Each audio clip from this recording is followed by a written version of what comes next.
కొంతమంది వ్యక్తులతో శత్రుత్వం అనేది చాలా ఖరీదైనది. పొరపాటున కూడా విరోధం పెంచుకోవద్దంటున్న చాణక్యుడు. రాజులు రాజ్యపాలన పోయాయి. అయినా సరే అప్పట్లో గొప్పవారు చెప్పిన విషయాలు నేటికి అనుసరణీయం. అలాంటి గొప్ప వ్యక్తుల్లో ఆచార్య చాణక్యుడు ఒకరు. చాణక్యుడు రచించిన నీతి శాస్త్రంలో మానవ జీవితానికి సంబంధించిన అనేక విశేషాలను పేర్కొన్నాడు.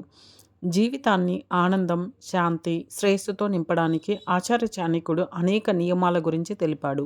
అలాంటి నియమాల్లో ఒకటి కొంతమందితో శత్రుత్వం ఖరీదైనది కావచ్చు. అందుకే అలాంటి వాళ్ళని ఎప్పుడు కూడా శత్రువులుగా చేసుకోకూడదు అని ఆయన స్పష్టంగా చెప్పాడు. ఎవరితోనూ ఇప్పుడు తెలుసుకుందాం. జీవితంలో అందరూ అందరినీ సంతోషంగా ఉంచలేరు. ప్రతి ఒక్కరికి అందరూ నచ్చాలని లేదు. అందుకనే కొంతమంది తమకు నచ్చని వారిని దూరంగా పెడతారు. ఆ దూరం క్రమంగా శత్రుత్వంగా మారడం చాలాసార్లు చూస్తూనే ఉంటారు. వేల సంవత్సరాల క్రితం ఆచార్య చాణక్యుడు 5 మంది వ్యక్తుల్ని ఎప్పటికీ శత్రువులుగా చేసుకోకూడదని పేర్కొన్నాడు.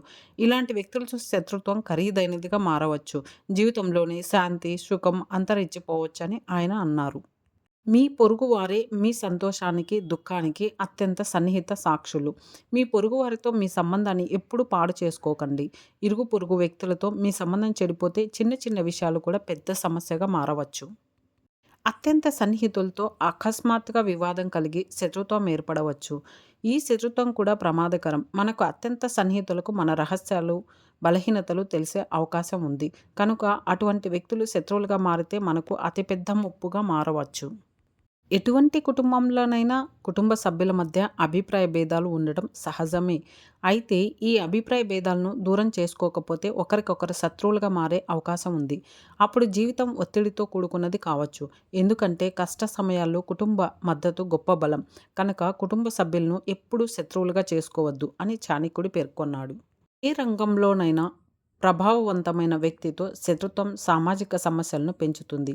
వారి సహాయంతో క్లిష్ట సమయాల్లో అనేక సమస్యలను పరిష్కరించుకోవచ్చు. కాబట్టి అలాంటి వ్యక్తులతో ఎప్పుడూ కూడా శత్రుత్వం పెట్టుకోకూడదు. ఆఫీస్లో సహోద్యోగితో శత్రుత్వం మీ వృత్తి జీవితాన్ని దెబ్బతీస్తుంది.